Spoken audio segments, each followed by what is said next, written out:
This video is going to cover your pause and practice for Word Chapter 3. We're looking for this personal training program that's in your Word Chapter 3 folder of the files that I gave you in the beginning of the semester.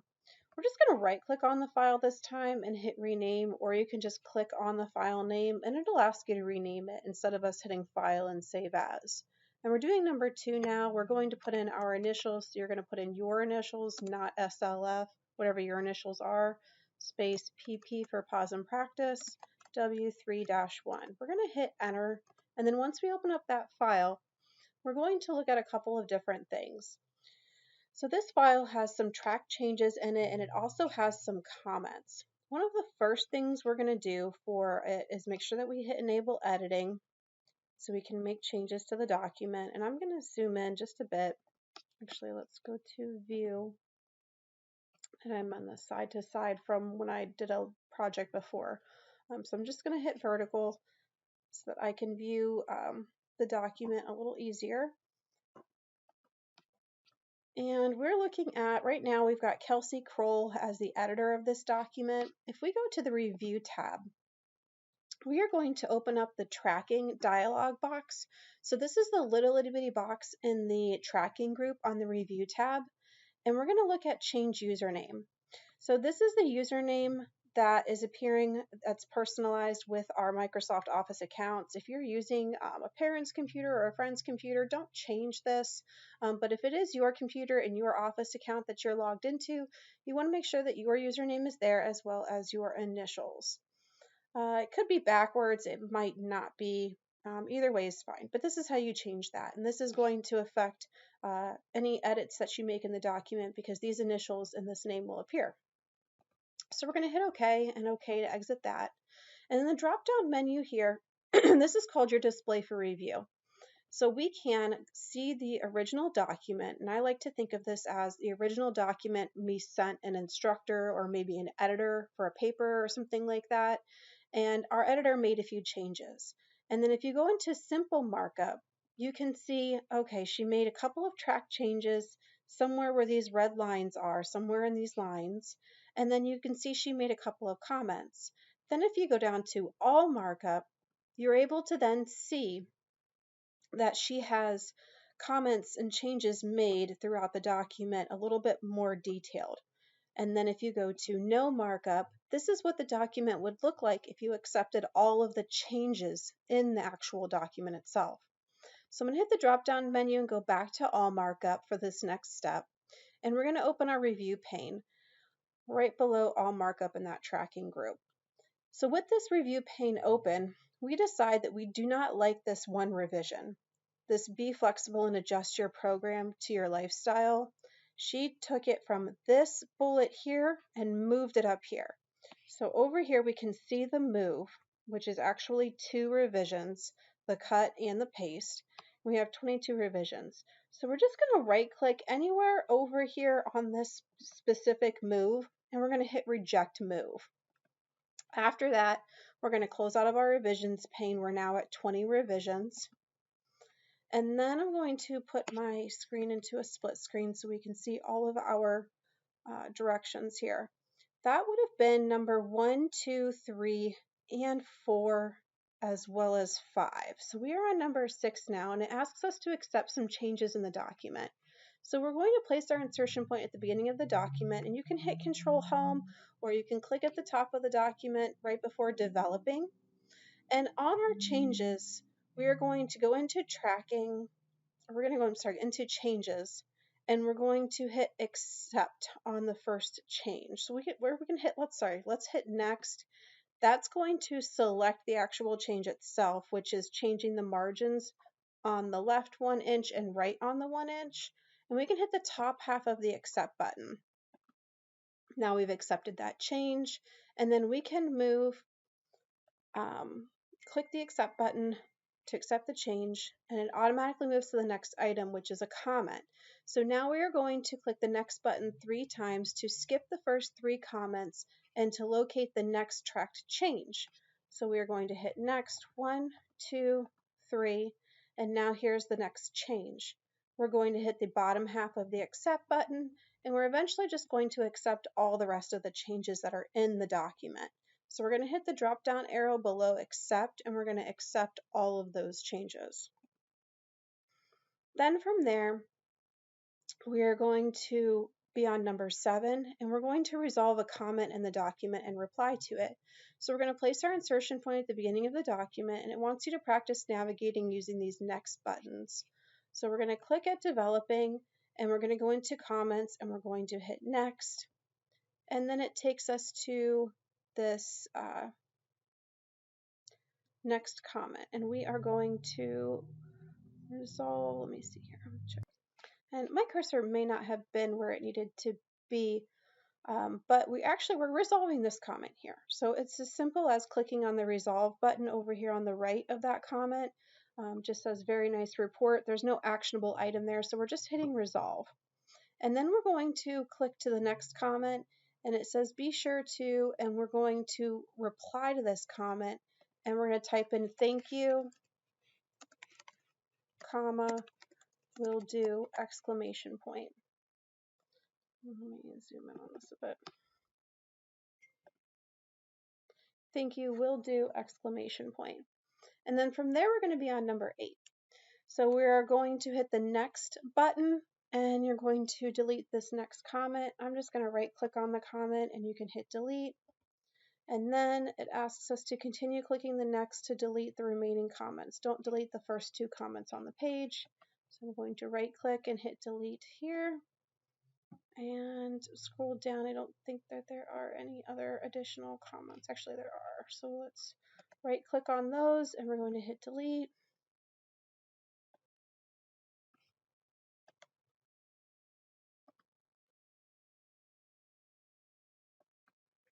I'm going to put this in a full screen view just so we can see, but there shouldn't be any other comments aside from the first 2 comments that are on the actual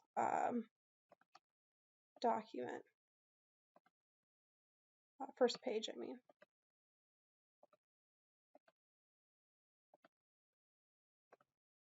So after we've deleted all the comments except for the ones that are on the first page, 1 and 2, we are going to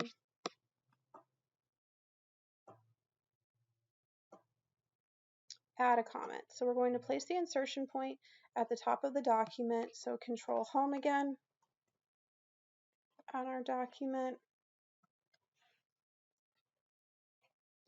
And I believe there's a point where we also should have changed the view. We are going to change the view on this. One second here. It's a little further down. But we're going to add a new comment. So we're clicking in front of developing. We're going to go to comments, and we're going to hit new. And according to number 9C, we are going to type in insert a cover page and table of contents. I'm just going to put a period in, and then we're going to select the first word in the first body paragraph, which is many, and then we are going to add another comment, many, and then comments, and then new comment, and we are going to type in proofread this report one more time. And again, I'm just going to go ahead and put a period in. Scrolling down a little further, we're going to start tracking some changes in the document. So maybe we are now the editor, and we are going to edit a document that somebody sent us. So we're going to go up to where it says tracking, and we're going to hit the top half of the track changes button. We don't need to go into the menu. Just hit the top half of the track changes, and now we know that the track changes are on in the document. We're going to go down here to where it says basic, and we're going to backspace that word out, and we're going to type in the word general. From there, we're going to scroll down a little bit more and place our insertion point after the word training and before the space in the second section heading on the first page, personal training guidelines. So we have personal training guidelines, and we want the word program added here. So we're going to type in the word program. So it says personal training program guidelines. Then from there, we are going to turn the track changes off. So I'm going to go up to tracking and track changes to turn them off. And then we're going to save it, and you don't necessarily have to close it out since we're going to complete all the sections here.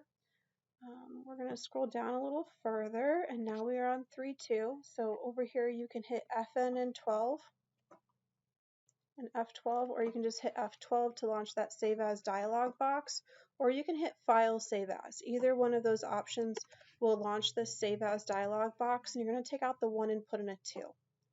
Now the very first thing we do is we are going to accept all of the changes.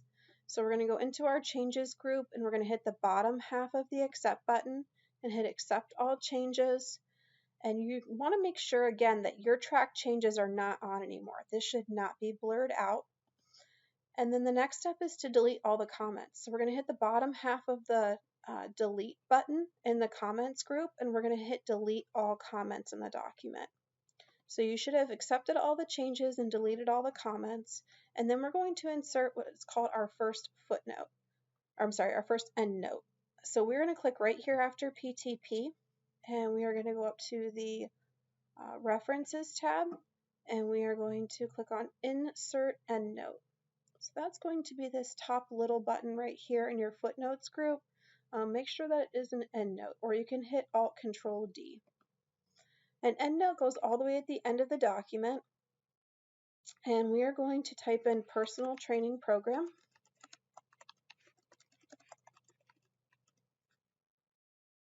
And then 4D asks us to position the insertion point after the first instance of max VO2. So we're on page 3 in the training intensity and heart rate section. And this is the max VO2 right here. And then we're going to insert another endnote. So we're going to click back up on insert endnote, and then we're going to type in the highest rate of oxygen consumption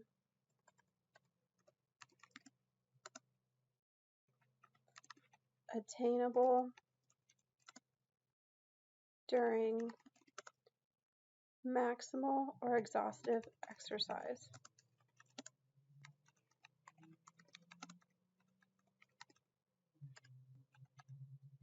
Period. And then we're going to do a couple of things to this end note. Actually, it'll be the next end note. Let's go to RPM. That is before the period on page 3 in the sample session. End of the last paragraph.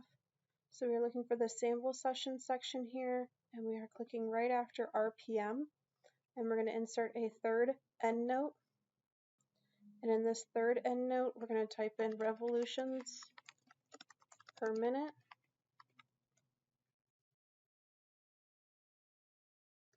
And I apologize, I don't think these actually have periods on the end, so we're going to take the periods off the endnotes. And then it asks us to select the word maximal, so we're going to select that word, hold down Control, and select the word exhaustive. And we're going to hit Control B, Control I, so that those are both bold and italicized. And then we're scrolling down a little further here on number 5 to convert these endnotes to footnotes. And we're going to change the number formatting and the style of the footnotes. So I'm going to go ahead and put this in full screen just so I can see things a little bit better.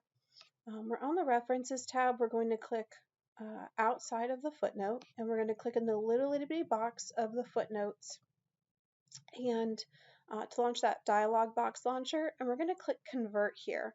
And this is going to convert these footnotes into, these endnotes into footnotes. So now they're going to appear on the page of where that footnote is actually included. Then we're going to go ahead and hit to do a number format. We can try to see if it takes place here. Sometimes I've had students have to go back in and redo this part, but we're going to do the lowercase ABC, just double checking that. Yep, and hit apply. And so now you're going to look for your footnote, and you can zoom in on it. So mine did not take, so I'm going to go back into my footnote dialog box, choose ABC again, and then hit apply. Make sure that that ABC picks up.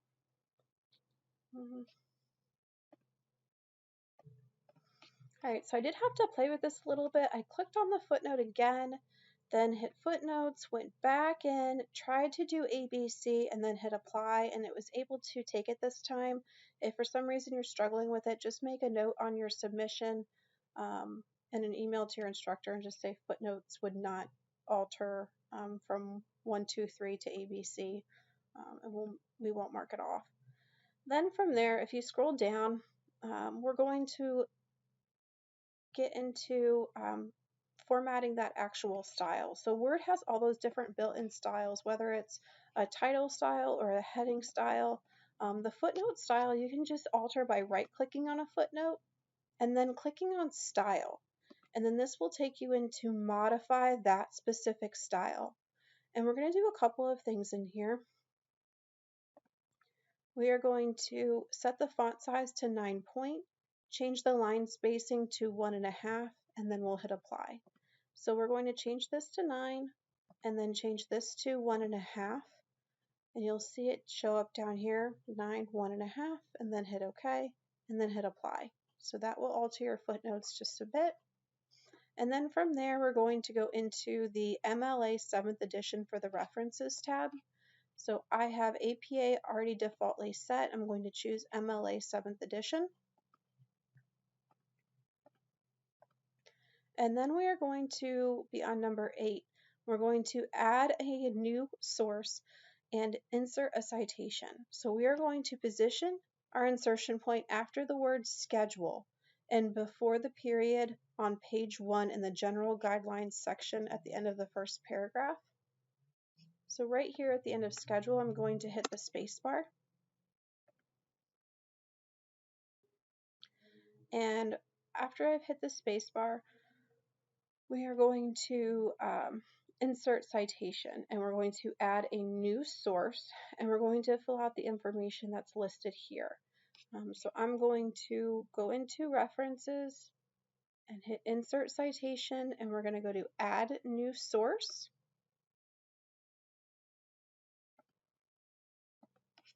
And then you can hit pause if you need to go ahead and type out that information for the book. And then from there, we are going to hit OK. And we are going to go to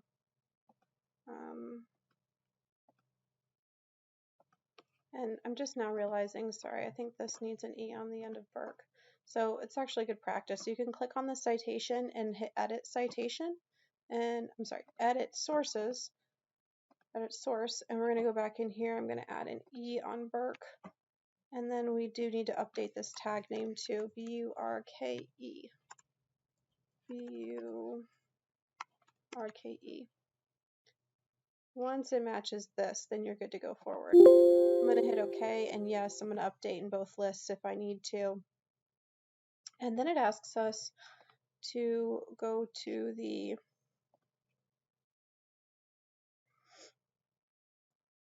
placeholder, go to the first page and position the insertion point after the word speed and before the pace of rides section, the last bulleted item. So I'm going to look for pace of rides section, the last bulleted item, and after the word speed, and I'm going to hit the space bar. And in here, we're going to do pretty much the same thing and add a new citation. But let's say we don't have that information yet. So what we can do is we can put a placeholder.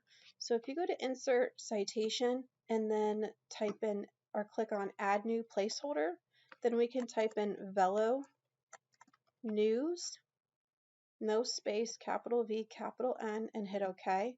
And then that will pop up as a placeholder for that specific area, knowing that we need a citation in there.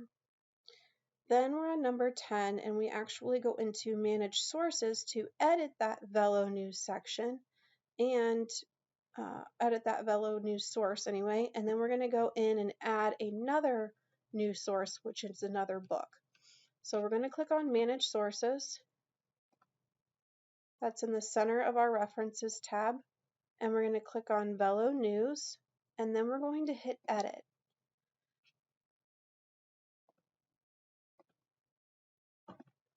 To be able to add the URL to this specific source, we need to be able to check the box to show all bibliography fields, and you can copy and paste some of this information from the directions. You just select it and hit Control-C. I'm going to hit Show All Bibliography Fields and then scroll down to the URL. Click the URL and hit Control-V as in Victor, and then that information will be input. So you're going to fill out those fields. After that, you're going to go ahead and hit OK, and then we're going to add a new source. So we're going to hit New, and this one is also going to be a book. Again, make sure that you have the correct type of source selected, otherwise it's not going to give you the correct fields below. So after we fill in our publisher, Velo Press, we need to put in that it is a 3rd edition and then make sure we have the tag name Chapel. So we can change the tag name now. And then we need to show all bibliography fields for that 3rd edition. Make sure you don't add it to editor. Look for edition. And then we're just going to put in a 3RD. And then we're going to hit OK. And we have all 3 sources listed there now. The check mark is not next to Chapel because it hasn't been used in our document yet, and that will be our next step. So we are looking at number 11, Insert Citations into the Report. We're going to go to the top of the 2nd page and position the insertion point after rest day. In the 2nd paragraph, so we are going to be right here, rest day. After and before the period after rest day. And then we're going to, I like to always hit the space button or space bar before I put the citation in. I'm going to insert citation, and then this one is going to be Chapel, Thomas. So we're going to click on that in the drop-down menu here and that insert citation button. And then we're going to scroll down and we're looking for the training week section and duration of long rides.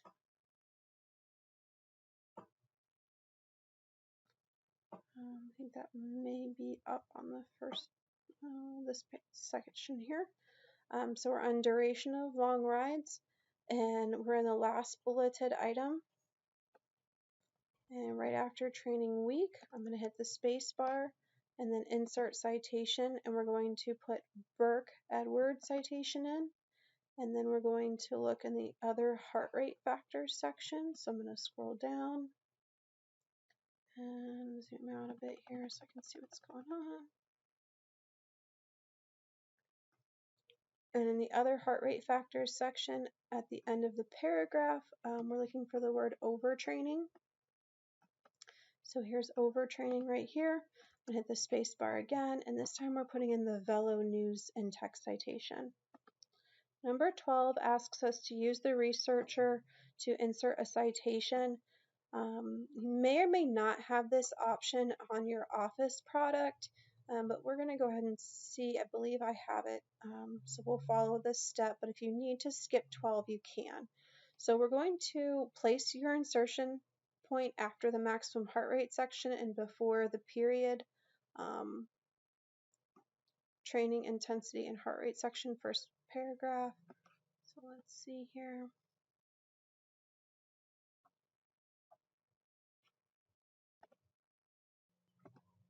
Okay, so it wants us here after maximum heart rate and that training and heart intensity and heart rate section.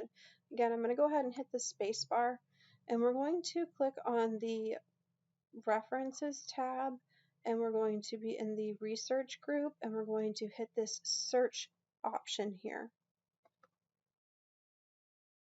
We're going to type in max VO2.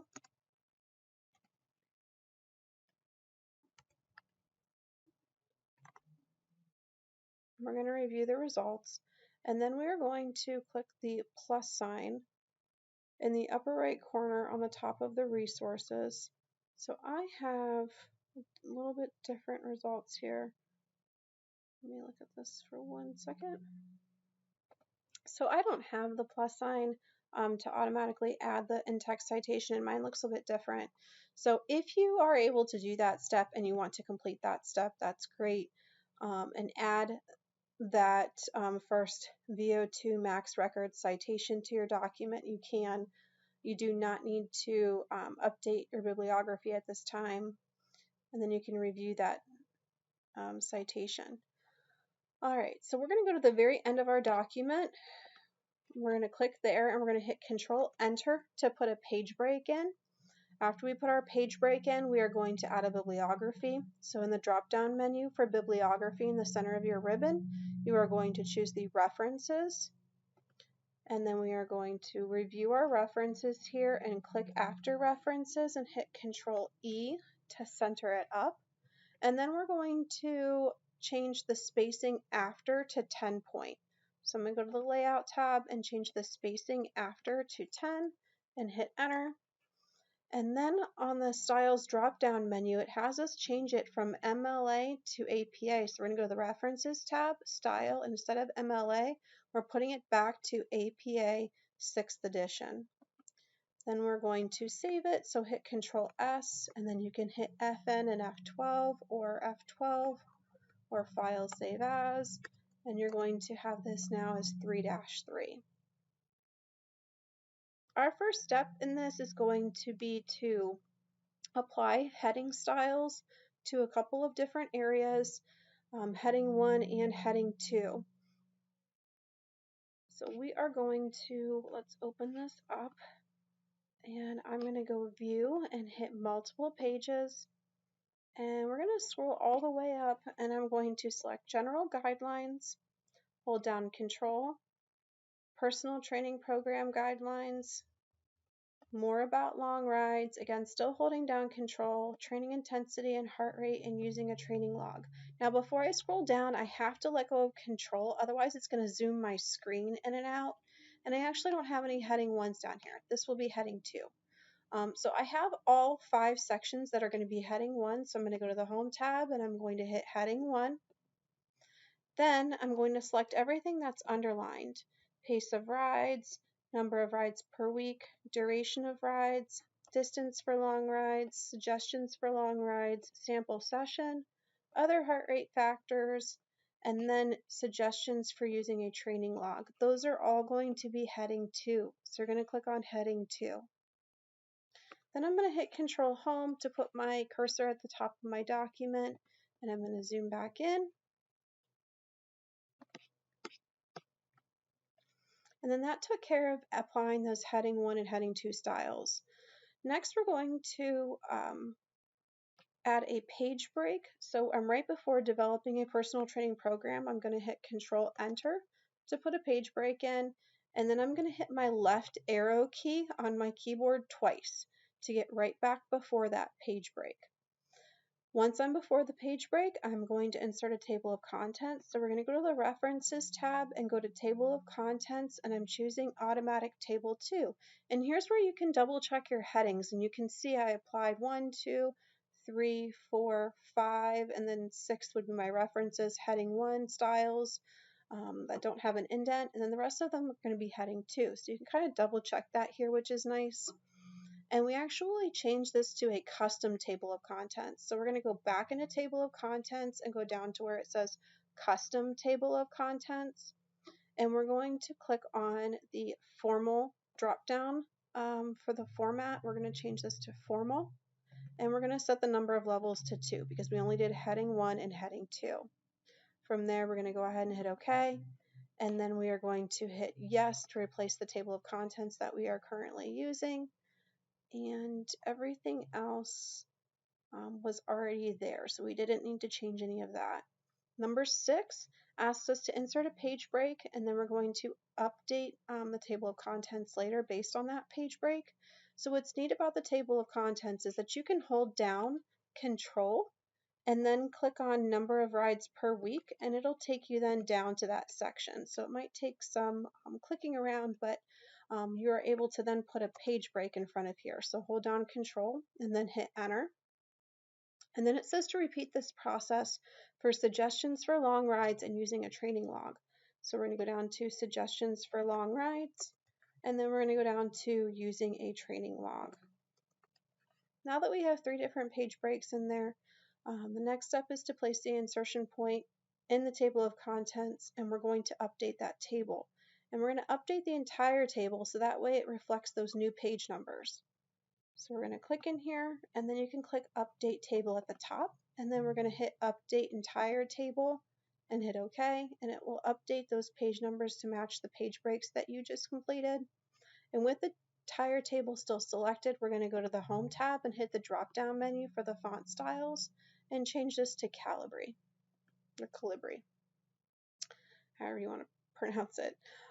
Number 7 is going to be to customize the document properties. So we're going to copy and paste a little bit of information over. I'm going to select developing a personal training program without that paragraph mark at the end and hit Control C. Then I'm going to go to File, Info, Properties, Advanced Properties, and we're going to hit Control V for developing a personal training program. Company is going to be American River Cycling Club.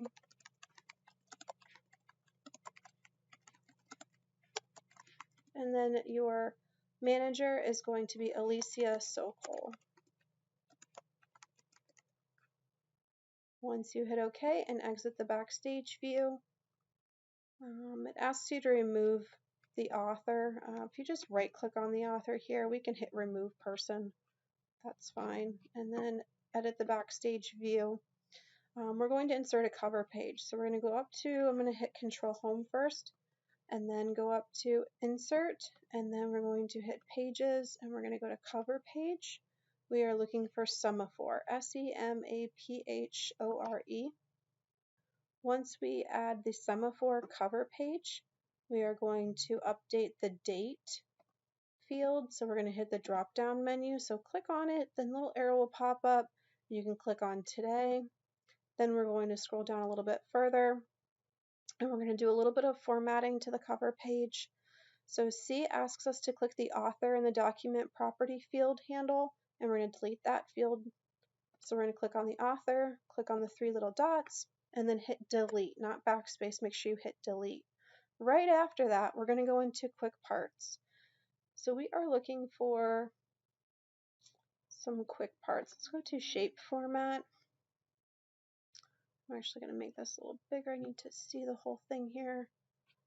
Sorry, let's go into insert, and then over on the right, we're going to go to quick parts.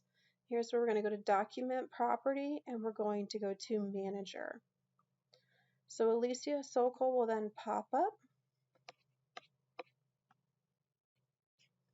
and then it asks us to go down to the company address field, and we're going to type in www. So you just click on it and just start typing arcc.org.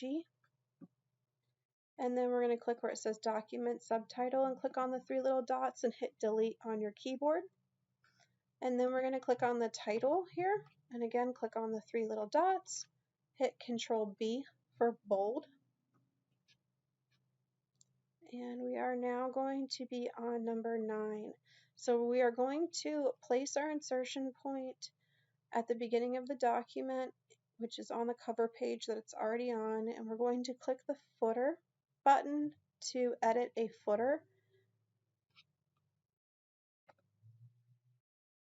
Header footer, we're going into footer, we're going to hit edit footer, and we are going to make this a little bit bigger again just so I can see some of the commands a little easier. But we're going to check different on first page and different odd and even pages. So we're going to leave that first page footer blank, and we're going to go down to where it says odd paged footer. And we're going to add a page number. So you're going to go up to page number. We're going to go bottom of page, And then you're going to scroll down until you see 2 bars 1, so it'll be TWO bars 1. And then you are going to go to document info and click on document title. And then after that, you're going to hit Control A and then Control B to make it bold. So Control A will select everything, and then Control B will make it bold. And then you're going to change the font size to 10. Double check that. Yep. Then we're going to go down to where it says the even paged footer. And you're going to hit Control R to right align yourself. And you're going to go back to your header footer tools on your ribbon, and we're going to go to page number, and you're looking for bottom of page. This time you're looking for 2 bars 2, so TWO bars 2. And then you're going to go into document info, document property, and then this time you're going to choose company. We're going to hit Control A again, and we're going to hit Control B, and we're going to hit Home tab and change your font size to 10. I'm seeing I have a capital L in club, so that's a really easy fix. If I just go into File, Info, Properties, and Advanced Properties, I can change my L here, and then when I exit, it will automatically adjust down in my footer. So our footer is now complete, and then the next step on the directions is going to ask you to complete number 11. We're actually going to skip that. You do not need to send a link to your instructor. And then we're going to go down to number 12, which is just to save and upload.